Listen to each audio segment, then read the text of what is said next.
Bonjour, on va pouvoir commencer puisqu'il est 14 heures passé de quelques minutes.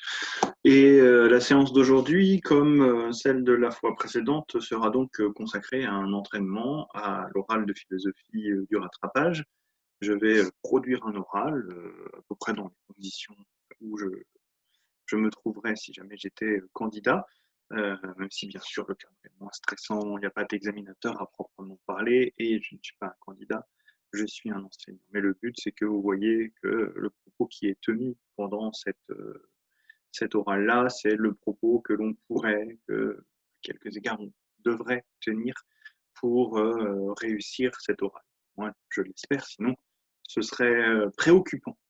Euh, le but, c'est que ce soit complémentaire de la troisième séance où j'avais pris le temps de faire l'explication du fameux texte qui contient le slogan existentialiste, l'existence précède l'essence. Et cette complémentarité, elle va reposer sur deux points. D'abord, le fait qu'on s'attaque à un autre passage de l'œuvre et qu'on en continue l'exploration de cette manière-là. Deuxièmement, le fait que je vais varier un peu l'exercice et l'aborder d'une façon légèrement différente, puisque je vais essayer de mettre en œuvre cette fois-ci une stratégie que je vous recommande si jamais vous avez, quelle que soit d'ailleurs la discipline et le contexte, à faire une explication d'un texte de cette nature-là. Ça consiste à montrer que on ne doit pas traiter tout le texte de la même manière. Évidemment, il faut traiter tout le texte, il ne faut pas faire d'impasse, il faut faire en sorte de ne pas cacher un passage du texte parce que, par exemple, il nous paraîtrait plus difficile. Mais cela ne veut pas dire que tous les moments du texte doivent retenir votre attention de la même manière. Au contraire, la preuve d'une explication intelligente, d'une explication qui comprend parfaitement le texte dont elle doit produire l'explication, c'est la capacité à discriminer dans le texte les moments qui nécessitent qu'on s'y attarde par rapport aux moments qui, eux, peuvent justifier que l'on passe plus rapidement. Qu'on en dise un mot, d'accord, mais sans forcément s'apesantir autant. Montrer que l'on consacre autant de temps et autant d'énergie à une allusion qu'à un moment vraiment crucial dans l'extrait, c'est faire la démonstration que, au fond, on ne l'a pas si bien compris que ça, ou qu'on est un petit peu maladroit et qu'on ne maîtrise pas assez complètement les savoir-faire de l'explication orale d'un texte. Ce préambule étant posé, on peut se lancer dans l'explication de l'extrait. Comme les fois précédentes, je vais faire le nécessaire pour l'afficher en parallèle de ma lecture et ainsi nous pourrons avoir un support commun. Voilà. Je procède de la même manière que la première fois, c'est-à-dire que je fais mon introduction et pour dissocier l'introduction du développement, je place la lecture de l'extrait à ce moment-là. L'existentialisme, on le sait, s'oppose à une autre théorie qui, si elle n'est pas forcément nommée très explicitement dans la conférence de Jean-Paul Sartre, pourrait s'appeler l'essentialisme. L'existentialisme, en effet, postule que l'être humain ne possède pas d'essence, pas de nature, pas de destin préétabli. C'est ce que signifie l'un des concepts majeurs de Jean-Paul Sartre, le concept de subjectivité, à la faveur duquel tout est donc rapporté au choix d'un sujet et à son interprétation, à sa réception de la situation dans laquelle il se trouve. Mais alors, en adoptant cette position, Sartre ne risque-t-il pas d'être conduit à une individualisation extrême, à un isolement total de chaque individu qui, confronté à sa subjectivité, enfermé dans sa subjectivité, se retrouve incapable de véritablement se lier avec les autres? Comment penser, à partir des fondamentaux de la philosophie de Sartre, comment penser la notion de communauté? On risquerait d'aboutir à une doctrine de l'isolement qui se montrerait tout à fait incompatible avec un engagement politique. On risquerait d'être confronté à une atomisation de la société. Pourtant, on le sait, Sartre est aussi un penseur de l'engagement politique, un penseur de l'action collective. Et donc, il faut que l'on puisse résoudre cette tension entre une première perspective qui semble isoler l'individu et des indices qui nous montrent que la philosophie de Sartre ne prend pas ce chemin-là.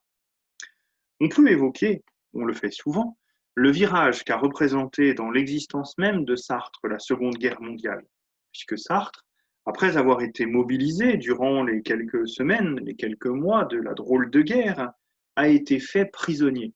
C'était en juin 40, il semble même que le jour de son arrestation, de sa capture et de son emprisonnement soit exactement le jour de son 35e anniversaire, et il restera ainsi prisonnier de guerre de juin 1940 à mars 1941. Or, il a décrit assez largement, et ses biographes semblent confirmer, que cette période est celle de la découverte de la solidarité. Alors que pendant la drôle de guerre, l'écriture avait fait écran à la vie collective, l'avait absorbé au point qu'il ne se soit pas véritablement mêlé à ses compagnons de régiment, durant sa captivité, il a choisi de s'impliquer totalement dans la vie du groupe qui partageait le stalag où il se trouvait en Allemagne. Mais alors, sans la moindre essence commune, sans une nature humaine que tous partageraient, sans un destin commun, qu'est-ce qui va lier les individus les uns aux autres d'après la philosophie de Sartre? On va trouver dans ce texte l'idée selon laquelle ce qui les relie les uns aux autres, c'est une identité de condition. Le terme de condition humaine, est en effet le mot-clé de ce texte.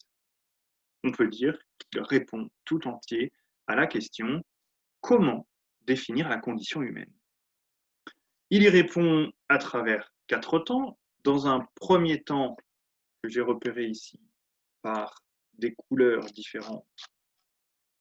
Dans un premier temps, donc,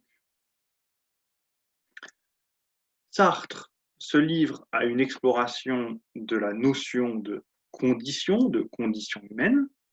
Dans un deuxième temps, il en précise le sens à partir de cette première définition, en insistant sur l'idée que notre condition est un ensemble de limites. Dans un troisième temps, il va s'appuyer sur cette notion de limite pour aller à contrario de ce qu'elle pourrait supposer et indiquer qu'elle n'empêche pas une certaine universalité parce que nous sommes les uns et les autres tout simplement confrontés aux mêmes limites. Enfin, il montre que malgré cette réflexion qui pourrait donner à penser le contraire, eh bien, il ne sombre pas dans le relativisme le plus complet. Je procède à présent à la lecture de l'extrait. En outre, s'il est impossible de trouver en chaque homme une essence universelle qui serait la nature humaine, il existe pourtant une universalité humaine de conditions. Ce n'est pas par hasard que les penseurs d'aujourd'hui parlent plus volontiers de la condition de l'homme que de sa nature.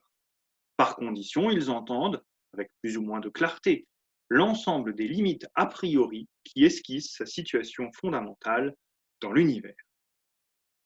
Les situations historiques varient.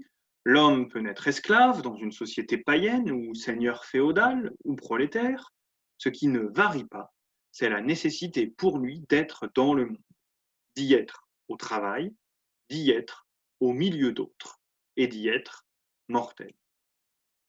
Les limites ne sont ni subjectives ni objectives, ou plutôt elles ont une face objective et une face subjective. Objectives parce qu'elles se rencontrent partout et sont partout reconnaissables.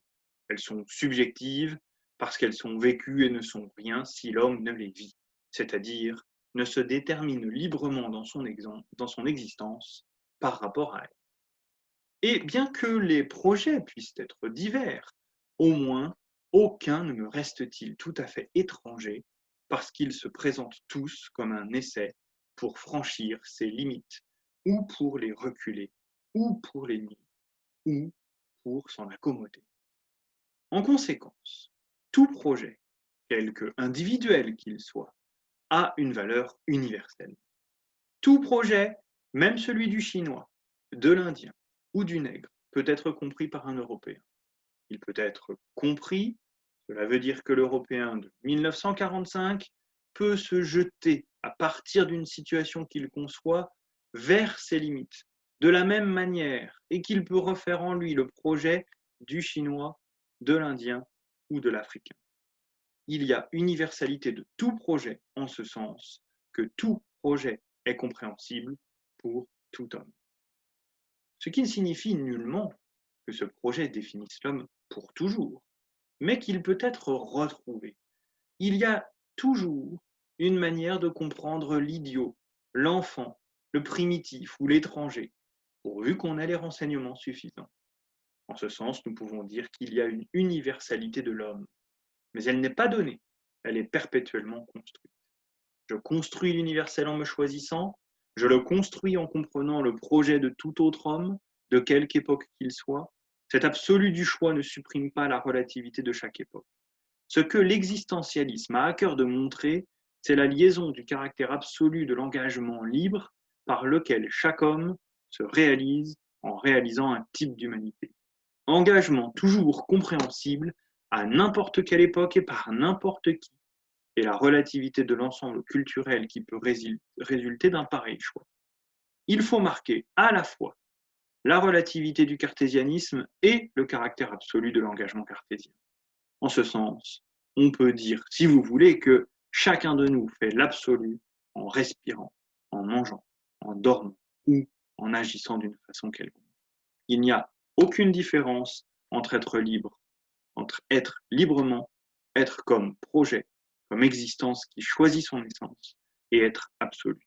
Et il n'y a aucune différence entre être un absolu temporellement localisé, c'est-à-dire qui s'est localisé dans l'histoire, et être compréhensible universellement. Je reviens donc au début du texte. Comme j'ai eu l'occasion de le dire en introduction, le mot-clé de cette première partie de l'extrait, c'est le terme de condition humaine.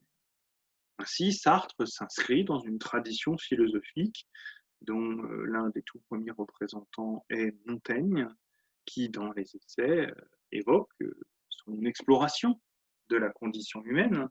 Et ce terme de condition se trouve ici défini notamment en référence à cette tradition qui va jusqu'à Sartre, puisqu'il le dit aux lignes 3-4, les penseurs d'aujourd'hui parlent plus volontiers de la condition de l'homme, et il reprend cette référence à cette tradition en disant par condition, ils entendent.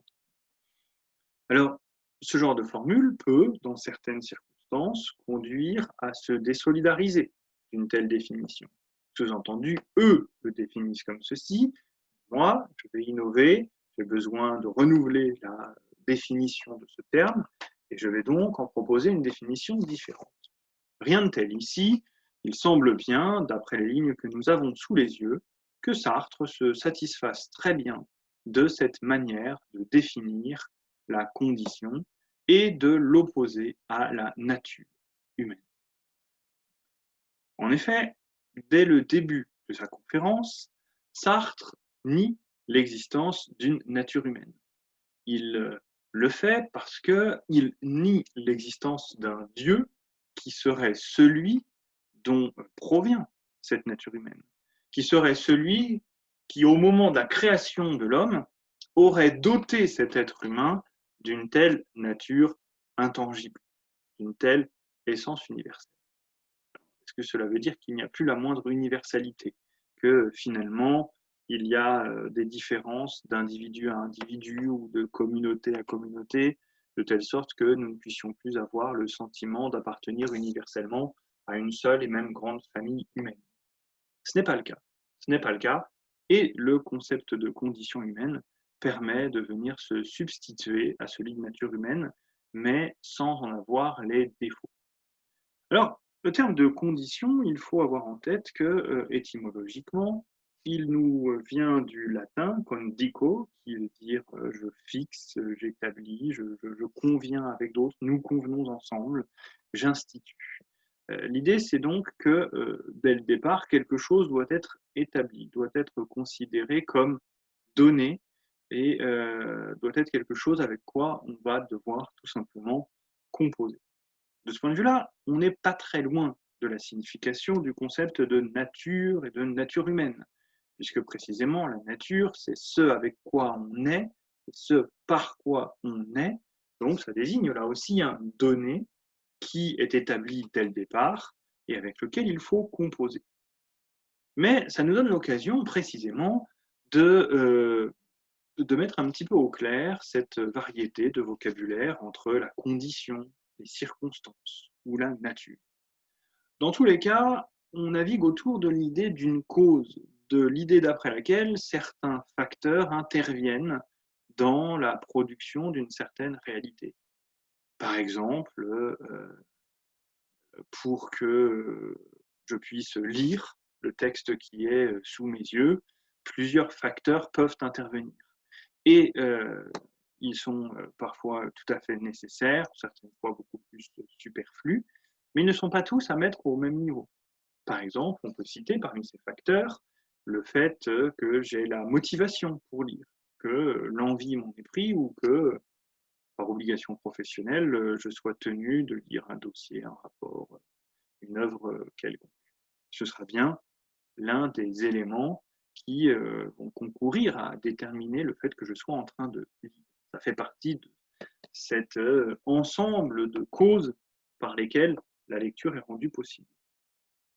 Mais ce n'est pas la même chose que de dire, par exemple, que pour que je puisse lire, il faut que la pièce dans laquelle je me trouve soit suffisamment éclairée. Dans l'obscurité totale, je ne pourrais pas lire. Donc, dans un cas, je lis parce que je suis motivé à le faire, et dans l'autre, je lis parce que la luminosité est suffisante pour me permettre de le faire. Et entre cause et condition, il y a une différence qui va apparaître. La cause est ce qui contribue directement à la survenue d'un phénomène. La condition est quelque chose qui, à certains égards, accueille le phénomène, est là au moment où il se produit, et la présence de cette condition joue sur le fait que ce phénomène peut ou non se produire correctement, mais il n'a pas ce rôle initiateur que l'on peut confier à la cause.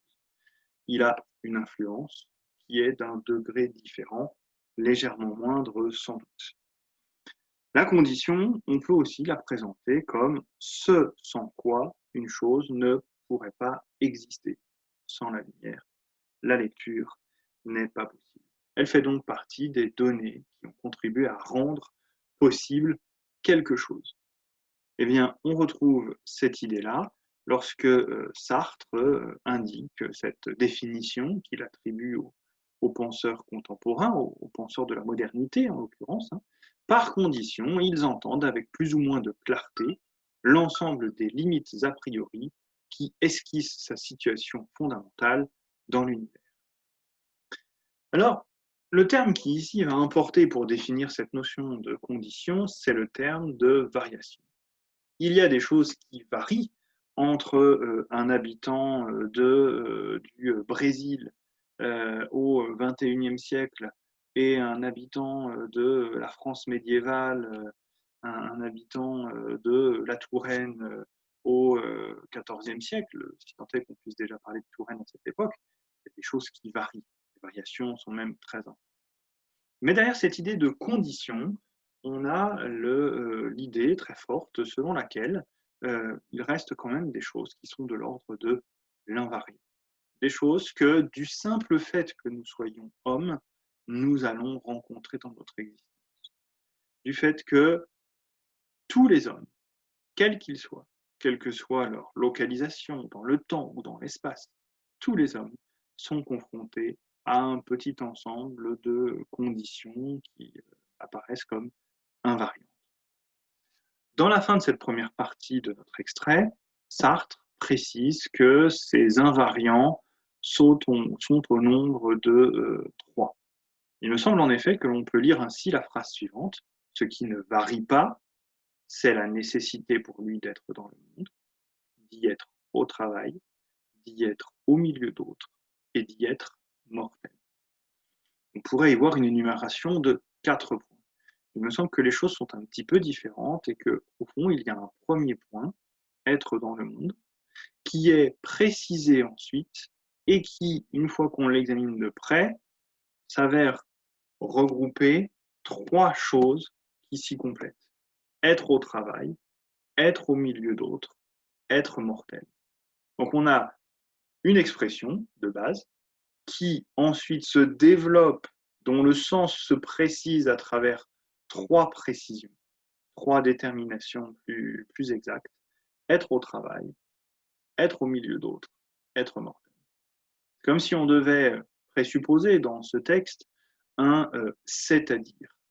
Être dans le monde, c'est-à-dire y être dans le au travail, au milieu d'autres et mortel.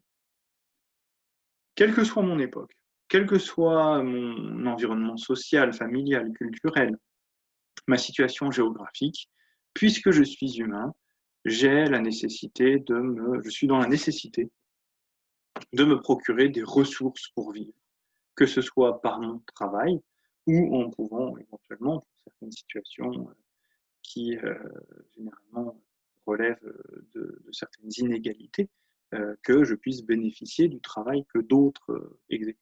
Inégalité ou différence, parce qu'il y a des conditions dans lesquelles ce n'est pas une injustice que d'autres travaillent pour moi. Quand un, un être humain est très très jeune ou au contraire très très vieux, qui ne travaille pas mais qui puisse bénéficier du travail des autres, c'est quelque chose de tout à fait entendable. Quelle que soit mon époque, quel que soit mon milieu, vivre en tant qu'être humain, cela implique d'être confronté à d'autres individus. Ne serait-ce que parce que je n'ai pas surgi du néant seul, je suis le fruit de l'union de 2 autres individus qui eux-mêmes s'inscrivent dans une famille, qui eux-mêmes appartiennent à une communauté plus familiale mais politique. Et donc, ma venue au monde se fait au sein d'un collectif qui va m'accompagner toute mon existence, que ce soit ce collectif exactement ou un collectif qui s'est un peu reconfiguré autour d'autres personnes. Et puis, quelle que soit ma situation, quelle que soit mon époque, mon pays, ma patrie, je suis, en tant qu'être humain, un être nécessairement mortel. Je peux pas penser systématiquement à cette mort, mais il n'empêche qu'elle fait partie des choses qui vont à un moment ou à un autre surgir sur le chemin. C'est donc dans cette première partie du texte la notion de variation et même plus d'invariant qui permet de jeter un premier éclairage sur la notion de condition humaine. La deuxième partie du texte se concentre pour sa part sur l'idée de limite. Condition humaine est définie par 3 caractéristiques: être au travail, être au milieu d'autres, être mortel, qui sont toutes 3 des limites, qui vont brider ma volonté, qui vont limiter les conditions dans lesquelles je me trouve exister, parce que je ne vais pas pouvoir faire exactement tout ce que je souhaite.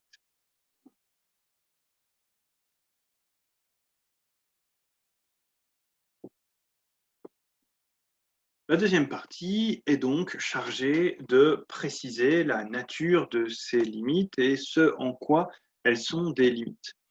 Et Sartre insiste sur le fait qu'elles ont une part de subjectivité, ces limites, parce que nous ne les abordons pas tous de la même manière. Par exemple, c'est sans doute le cas le plus flagrant par rapport aux 3 précisions qu'il a données avant, notre mortalité ne nous préoccupe pas tous au même niveau. Certains d'entre nous sont extrêmement angoissés à l'idée qu'ils sont mortels et organisent leur vie autour de cette idée, par exemple pour la fuir, pour toujours faire diversion et ne jamais garder à l'esprit l'idée que cette mort les attend à un moment ou à un autre de leur existence.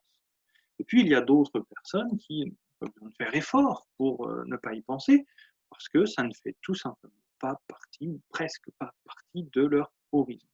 Donc nous vivons ces limites de manière très subjective. Notre réaction est tout à fait individuelle à ces limites. Mais ce qu'il y a d'objectif, c'est que de toute façon, ces limites, elles sont là. Quelle que soit la manière dont nous réagissons, elles se retrouvent présentes à un moment ou à un autre. Que nous y ayons accordé notre attention complète toute notre vie ou que nous les ayons un petit peu ignorées, ces conditions vont se rappeler à nous. Il faut subvenir à ces besoins. Il faut s'organiser pour cohabiter avec d'autres. Il faut admettre que nous sommes mortels et qu'à un moment, notre vie va cesser. Donc, Sartre insiste sur cette double caractéristique de subjectivité et d'objectivité. Une formule à cet égard qui est particulièrement importante dans cette deuxième partie, c'est l'idée selon laquelle ces limites sont subjectives parce qu'elles sont vécues et ne sont rien si l'homme ne les vit. Si je passe à côté, si je ne les considère même pas, si je ne leur accorde pas la moindre importance, eh bien, je ne vais pas d'une certaine manière les vivre. Elles vont faire partie de ma vie, puisqu'il va falloir quand même que je me heurte à ça, mais je ne les aurai pas pleinement intégrées à mon existence. On trouve dans cette idée la base de tout ce qui va constituer la deuxième moitié de notre extrait, avec les parties 3 et 4 que j'ai signalées précédemment. La base, parce que en développant cette idée que les limites sont subjectives, Sartre s'approche de l'idée d'après laquelle nous ne les vivrions pas tous de la même manière, qu'il y aurait de très grandes différences dans nos manières de les appréhender, de telle sorte que, éventuellement, nous pourrions craindre de ne plus nous comprendre véritablement les uns les autres, de ne pas partager du tout ces expériences et ainsi de nous couper des autres. C'est ce qui apparaît dans la toute fin de cette deuxième partie, mais qui va être repris de manière approfondie dans les parties suivantes. Bien que les projets puissent être divers, au moins aucun ne me reste-t-il tout à fait étranger. En effet, ce qui va apparaître ici et qui va se retrouver détaillé ensuite, c'est l'idée selon laquelle nos existences sont autant d'essais, plus ou moins conscients, plus ou moins lucides, pour, je cite, franchir ces limites, ou pour les reculer, ou pour les nier, ou pour s'en accommoder. Voyons dans la troisième partie ce que devient cette idée.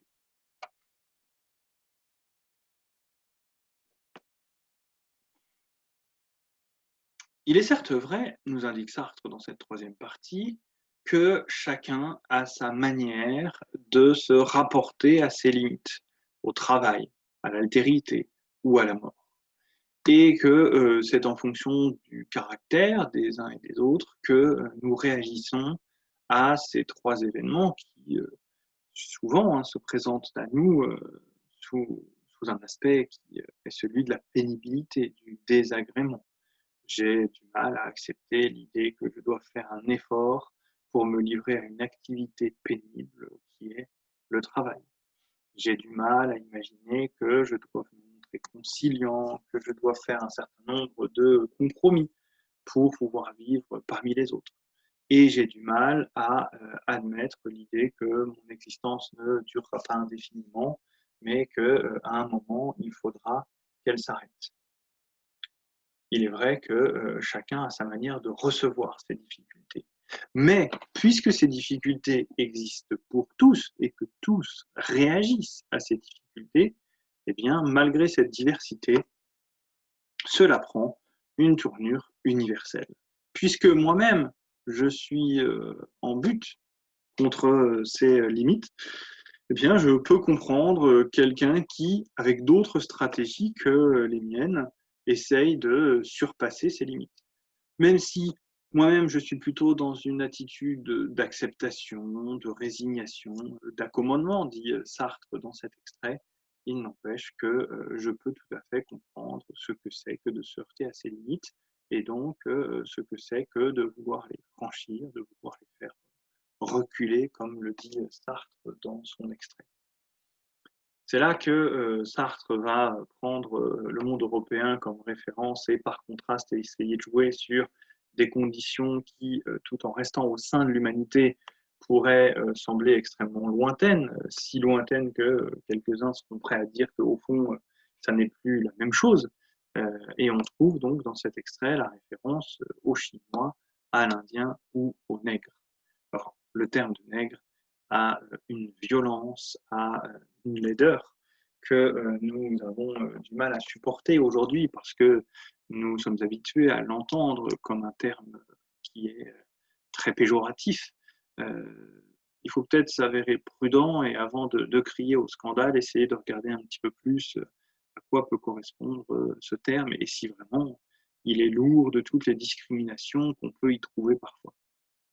Il me semble que c'est un petit peu plus nuancé que cela et que si Sartre emploie le terme assez, assez peu souhaitable de nègre, c'est en référence à deux choses qu'il faut évoquer ici. La première, c'est que au moment où Sartre écrit, cela fait quelques années que, autour de personnes telles que Aimé Césaire, par exemple, s'élèvent des voix pour valoriser ce qu'on va appeler à ce moment-là la négritude, que le noir de la peau des hommes qui sont ici considérés ne soit plus traité comme un problème, mais au contraire comme une revendication identitaire qui consiste à dire je ne vais pas en avoir. Ma peau est noire et je le revendique. C'est le fondement du courant de la négritude qui veut réagir à des siècles de domination occidentale sur les populations non occidentales. À cet égard, je vous renvoie à un ouvrage de l'un des penseurs de l'autonomie des colonies, de la fin de la colonisation et du recul du racisme, à savoir Frantz Fanon. Alors Frantz Fanon, qui est l'auteur, là aussi, je vais rebasculer sur un autre texte, Frantz Fanon, qui est l'auteur d'un ouvrage intitulé Les damnés de la Terre, que vous retrouvez donc sur ce site des classiques des sciences sociales. Et il se trouve que cet ouvrage qui contribue à l'acte de naissance du tiers-monde, aux revendications d'autonomie d'un certain nombre de peuples, notamment dans les colonies, ex-colonies africaines, ce texte-là bénéficie, dès sa première parution en 1962, d'une préface de Jean-Paul Sartre où il se montre extrêmement critique à l'égard de la colonisation. Alors, est-ce qu'entre 1946, date de notre conférence, et 1962, Sartre n'aurait pas largement évolué et ouvert les yeux sur un certain nombre de problématiques raciales qui ne lui venaient pas à l'esprit lorsqu'il écrivait la conférence en 1945? Ou bien est-ce que, au fond, il faut considérer que l'usage du mot nègre dans notre texte n'est pas un usage qui se voudrait péjoratif. Sartre n'y place pas la même signification que ce que nous, on y voit. Dans les deux cas, ce texte, cette préface de Jean-Paul Sartre au texte de Frantz Fanon indique bien qu'on ne peut, sans autre forme de procès, accuser Sartre d'être lui-même raciste au dernier degré. Retour au texte, à notre extrait de la conférence pour les derniers points qui le composent.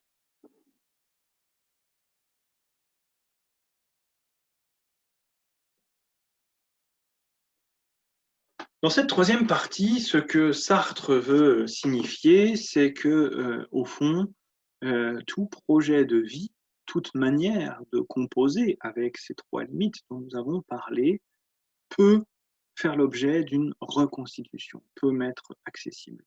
Malgré la distance, malgré les grandes différences de culture, de milieu, d'époque, de pays, il n'empêche que, étant homme, je peux me représenter, je peux entrer en empathie avec la lutte de quelqu'un qui appartient à une sphère culturelle totalement différente de la mienne. Ici, donc, Sartre prend le cas de la Chine, de l'Inde ou de l'Afrique. Et c'est ce qui fonde l'universalité de tout projet. Ce que je dis, n'importe quel autre homme peut le comprendre. Et même, cela va plus loin quand il parle d'universalité du projet, parce que cela sous-entend que ce que je projette de faire de moi-même, au fond, eh bien, je le projette en me disant que c'est une proposition qui pourrait être valable pour l'humanité entière. Quand je le fais parce que j'estime que c'est bon pour moi. Et si c'est bon pour moi, alors cela doit pouvoir être bon aussi pour les autres hommes. Je ne dois donc pas être surpris que d'autres fassent de même.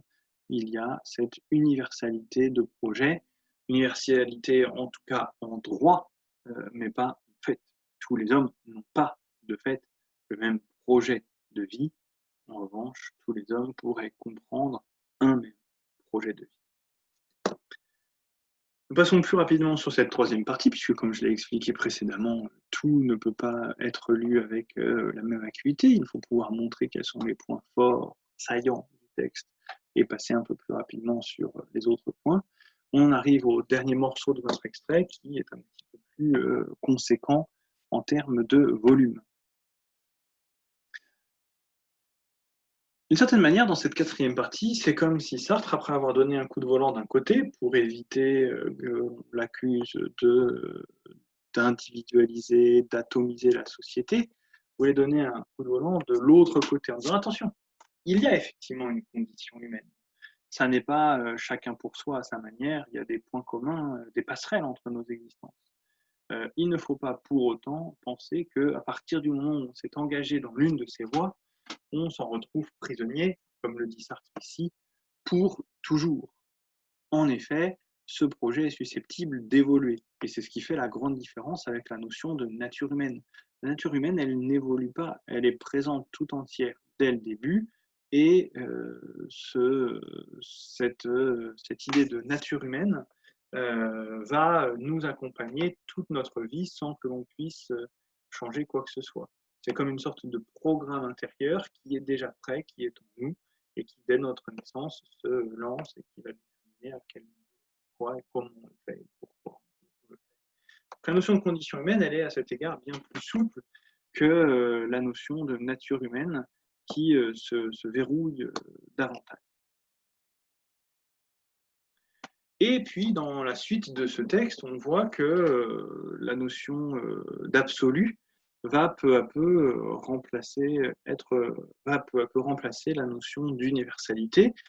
Il faut tout de même signaler, hein, pour l'explication de cet extrait, que nous sommes dans une conférence grand public et on peut remarquer que le caractère grand public explique sans doute le fait que le vocabulaire de Sartre n'est pas toujours la rigueur, le sens de la définition qu'on pourrait attendre d'une œuvre de philosophie. Parce qu'il sait qu'il ne s'adresse pas à des spécialistes et que s'il se lance dans une définition qui s'avère trop pointue, trop technique, il risque de perdre une partie de son auditoire. Donc, on observe un léger relâchement de ce vocabulaire avec, par exemple, cette sorte de proximité, confusion entre absolu et universel, ou encore entre relatif et particulier dans la suite de notre texte. Je termine sur cette notion d'absolu. On y retrouve quelque chose que Sartre avait déclaré à propos du concept de responsabilité. La première fois qu'il passe par ce concept dans le texte, il note en effet que, au fond, le choix que je fais, comme je considère qu'il est bon pour moi, il est porteur d'une certaine conception de l'identité humaine et il considère que finalement ce qui est bon pour l'un des représentants de l'humanité, ce doit être bon aussi pour tous les autres. Et si je juge, par exemple, qu'il est bon de se marier et faire des enfants, eh bien, d'une certaine manière, en sous-titre, je suis en train de dire que c'est ce que chaque homme devrait faire parce que je ne suis pas différent des autres et si je trouve bon pour moi de le faire, rien ne doit s'opposer à ce que d'autres le fassent. Voilà donc pour les grandes lignes de ce texte. De toute façon, vous voyez, hein, 20 minutes, 10 minutes pour l'explication, 10 minutes pour l'entretien, c'est court, donc on n'a pas forcément le temps de tout détailler. L'essentiel, c'est de pouvoir brosser avec un peu de finesse les idées essentielles du texte. Et puis, si on en a encore un petit peu de côté, si on a des choses qu'on peut redire, des points de détail sur lesquels on peut revenir, ce n'est pas une mauvaise chose que de se les garder pour la partie d'entretien et de ne pas tout dévoiler dans l'explication directement. Si jamais vous avez des questions, des remarques par rapport à cette épreuve, j'y répondrai volontiers. Vous pouvez commenter cette vidéo et je veillerai à répondre dans les meilleurs délais. Je vous laisse sur ce point et je vous souhaite bon courage pour cette épreuve du rattrapage.